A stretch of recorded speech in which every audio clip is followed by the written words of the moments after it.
নমস্কার, শুভ সকাল বন্ধুরা। আপনারা সকলে কেমন আছেন? আশা করছি যে যেখানে আছেন সুস্থ আছেন, ভালো আছেন। আমরাও বেশ ভালো আছি। সকাল সকাল উঠে ওই প্রত্যেক দিনের মতো কাজ আমার শুরু হয়ে গেছে। সকালে উঠে এখন আজকে বাইরের কাজকর্মগুলো হয়ে গেছে। তো প্রত্যেক দিনের মতো আমার আর বাইরের কাজকর্ম মানে উঠোন ঝাড়া, তারপরে ঘর ঝাড়া এসবের ভিডিও আর করা হয় না। আজকে সোজা চলে এসেছি উনুনটাকে ভালোভাবে লেপে নিতে।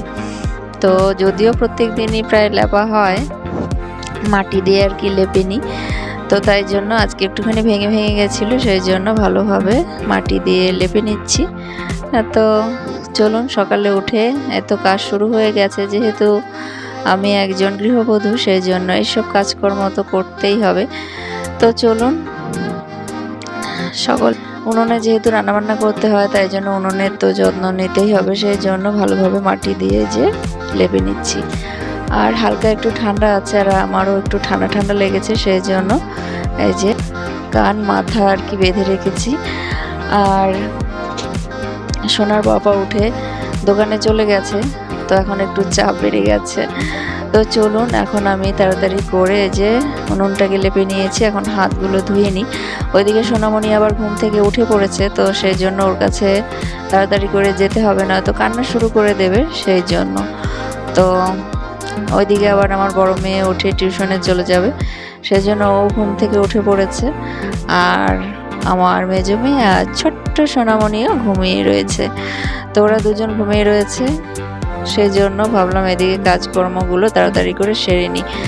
আর কোনো কাজকর্মই হবে না, সেই জন্য এই কাজগুলো প্রায় আমি একটু সকাল সকাল উঠে করে নেওয়ার চেষ্টা করি। আর রান্নাটা যদি উঠতে উঠতে করতে পারতাম তো খুব ভালো হতো, কিন্তু কি বলুন তো, তার হয় না। এদিকে বাসি কাজকর্মগুলো করতে করতেই না অনেকটা বেলা হয়ে যায়, সেই জন্য ও ঘুম থেকে উঠে পড়ে। তো আর কি করব, এই দেখুন উনুনটা লেপে আস্তে আস্তে ও ঘুম থেকে উঠে পড়েছে। তো তাড়াতাড়ি করে হাত ধুয়ে ওর কাছে চলে এসেছি, এসে ওকে এই যে কোলে নিয়ে নিয়েছি। তো সকালে আমি কোলে না নিলে ভীষণই কান্নাকাটি করে, তাই জন্য আমাকে একটুখানি কোলে নিতে হয়, তারপরে ওকে খাওয়াতে হয়, তারপরে আমার আবার কাজকর্ম শুরু হয়ে যায়। তো কোনো সময় ওই ওদের পাপা যদি বাড়িতে থাকে তাহলে সে কোলে নেয়, আর নয়তো বা আমার বড় মেয়ে ওকে কোলে নেয়। মেজো মেয়ে তো কোলে নিতে পারে না, সেই জন্য। তো চলুন, এই কাজকর্ম দিয়ে সকালটা শুরু করে দিলাম। এখন আবার রান্না বসিয়ে দেব, তো তাই জন্য একটু তাড়াতাড়ি করছি। সোনা আর আমার বড় মেয়ে ওরা স্কুলে যাবে, তাই জন্য কিছু একটা করতে হবে। আর যতটা পারি আর কি রাতেও কিছু সবজি কেটে রাখি, যদি কাটতে পারি তাহলে তাড়াতাড়ি হয় রান্নাটা। আর ওইদিকে আগে ভাতটা বসিয়ে দিই, তারপরে এসে বিছানা তুলবো। তো এই যে বিছানা তুললে ওইদিকে রান্নাবান্না হয়ে গেছে সকালে, ওরা খাওয়া দাওয়া করে স্কুলে গেছে। আর তারপরে যে আমি সোনামণিকে নিয়ে এখানে একটুখানি খেলা করছি বলতে ও খেলছে, আমি ওকে দেখছি। নয়তো ও এখন অতটা আর কি কোলে থাকতে চায় না, এভাবে যে খেলে, যেহেতু খুব ছোট ছিল তাই জন্য এই যে এইভাবে খেলাধুলা করছে, বেশ মজা। তো দেখতেও ভালো লাগে, দেখুন কতটা ছোট্ট। তো ওকে এভাবে আর কি রেখে চলে যেতেও পারি না কাজ করতে। এদিকে আবার যদি এভাবে পিছিয়ে তারপরে পড়ে যায়, সেই জন্য। তো চলুন, ওইদিকে রান্নাবান্না, দুপুরে রান্নাবান্না করব। তো দেখি কি করা যায়, সাথে থাকুন। আর আজকে না বেশ সুন্দর রোদ উঠেছে। তো রোদ উঠেছে যেহেতু, তাহলে আমাদের ঘরে যেগুলো সংরক্ষণ করে রাখা আছে, এই যে কালো জিরে, তারপরে সর্ষে, বাদাম, তারপরে মেথি, এগুলো সব কিছু না ওই রোদে দিতে হয়। তো নয়তো বা ওই যে পোকা ধরে, তাই জন্য এই যে মাঝে মাঝে কিন্তু রোদে দিয়ে রাখি, নয়তো পোকা ধরে যাবে আর খাওয়া যাবে না। আর যেহেতু আমাদের একটু বেশি করেই নিয়ে আসে, সেই জন্য এভাবে কয়েকদিন পর পর রোদে দিতে হয়। তো আজকে দেখলাম যে রোদটা বেশ সুন্দর উঠেছে, তাই জন্য রোদেও দিয়ে দিলাম। আর এদিকে দেখুন কতগুলো জামা কাপড় কেচে ধুয়ে রোদে দিয়ে দিয়েছি। তো সকাল সকাল কেচে ধুয়ে রোদে দিয়েছি, তাহলে তাড়াতাড়ি শুকিয়ে যাবে, সেই জন্য। তো প্রত্যেক দিনে এতগুলো করে জামা কাপড় কিন্তু বের হয়। তো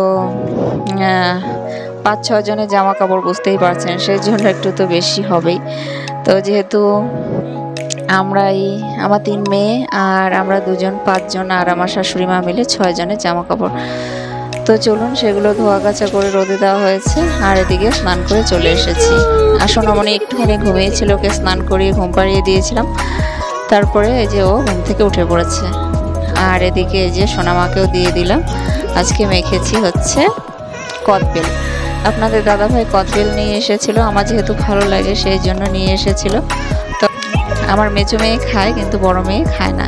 তো ওকে বললাম যে একটু খা, ভালো লাগে, কিন্তু ও বলছে যে না আমার ভালো লাগে না, আমি খাবো না, তুমি খাও। তো তাই জন্য আমি আর আমার সোনামা মিলে আমরা খেয়ে নিয়েছি। খেয়ে দিয়ে আজকে তারপর রান্নাটা শুরু করে দিয়েছি। সকালে করেছিলাম ভাত, আর এখন সকালে সেদ্ধ ভাত করা হয়েছিল। যেহেতু সোনামণিকে নিয়ে একা হাতে না কাজগুলো করতে ভীষণই কষ্ট হয়, সেই জন্য আর কি সকাল সকাল কেউ যদি ধরে ওকে কোলে নেয় তাহলে তাড়াতাড়ি কাজগুলো করতে পারি, নয়তো বা ভীষণই অসুবিধে হয়ে যায়। সেই জন্য এই যে রান্নাটা করতেও কিন্তু একটু দেরি হয়ে গেছে। তো তাই জন্য এই যে আজকে শুধু মাছের ঝোল, আলু ফুলকপি দিয়ে মাছের ঝোল করেছি, আর এখানে এই যে খারকুন পাতা বাটা করেছি। তো বন্ধুরা আপনাদের কেমন লাগলো? তো বন্ধুরা আপনারা সাথে থাকবেন, পাশে থাকবেন, কেমন লাগে ভিডিওটা অবশ্যই জানাবেন। তো যদি ভালো লাগে অবশ্যই পাশে থাকবেন, সাথে থাকবেন। তো চলুন, এভাবেই আমার 3 মেয়েকে নিয়ে আমার দিনটা কোথা দিয়ে কেটে যায় আমি বুঝতেই পারি না। তো নানান কাজকর্মেই কেটে যায়। তো কোন কাজ ছেড়ে কোন কাজ করব এরকম অবস্থা হয়ে যায়। কারণ সোনামণিকে যেহেতু আর কি দেখতে হয়, রাখতে হয় কোলে, আর কোলে নিয়ে তো সব কাজ করা যায় না। যেগুলো এক হাতে করা যায় সেগুলোই তো করতে পারি, নয়তো আর করা হয় না। সেই জন্য অনেক কাজকর্ম কিন্তু জমে থাকে। যখন ও ঘুমায় তাড়াতাড়ি করে করবার চেষ্টা করি, কিন্তু ও তো দিনের বেলা বেশি ঘুমায়ই না, সেই জন্য ভীষণ অসুবিধে হয়ে যায়। আর যদি কেউ বাড়িতে না থাকে তাহলে তো আর কোনো কথাই নেই, সারাক্ষণ ওকে নিয়েই থাকতে হয়। তো সেই জন্য এই যে কোলে কোলে নিয়ে অনেক কাজ কিন্তু আমি করি। তো চলুন, তারপরে যে সোনামণি এখানে কত অঙ্গভঙ্গি করছে, তো সেগুলো দেখতে ভীষণই ভালো লাগে, তাই ক্যামেরাবন্দি করে রেখেছি, তাই আপনাদের সাথেও শেয়ার করে নিলাম। তো আপনাদের যদি ভালো লাগে অবশ্যই জানাবেন। তো চলুন, ওইদিকে তাড়াতাড়ি করে রান্না বান্না করে খাওয়া দাওয়া করে নিয়েছিলাম, আর সেগুলো ভিডিও করা হয়নি, সব ভিডিও আর কি করতে পারি না। তো তারপরে যে আমার মনিকে নিয়ে সারাদিন যায়, তাই জন্য যেহেতু বাড়ির সব কাজকর্ম একা হাতেই করতে হয়, সেই জন্য ভীষণই আর কি অসুবিধে হয়ে যায়।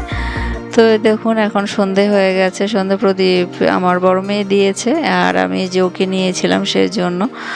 তো ওকে নিয়ে সন্ধে প্রদীপ দেখাতে গেলেও ভীষণই অসুবিধে হয়ে যায়, কারণ ও শুধু ওই যে প্রদীপে হাত দিতে যায়, এরকম দুষ্টুমি করে।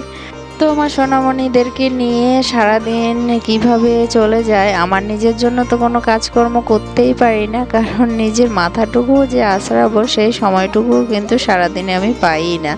কোনো দিন ওই রাতে বলছি, তবুও ধরুন ওই 12টার পরে এরকম। তো 12টা বাজতে বাজতে তো আমারও ঘুম পেয়ে যায়। সারাদিন যেহেতু ওকে নিয়ে আর কি সময় চলে যায়, আরও 2 মেয়ে রয়েছে তাদেরকে নিয়ে, তারপরে বাড়িতে প্রচুর কাজকর্ম তো বুঝতেই পারছেন। আর যেহেতু ও খুব রাত করে ঘুমায়, সেই জন্য আমার ভীষণই অসুবিধে হয়ে যায়। ওই যদি 8টা 9টা কি 10টার মধ্যে ঘুমোয় তবুও হয়, 12টা ছাড়া একদিনও ঘুমোয় না, এত দুষ্টু ও। তো কোনোদিন 12টা, কোনোদিন 12:15, কোনোদিন 12:30, আবার 1টায়ও কিন্তু ঘুমায়।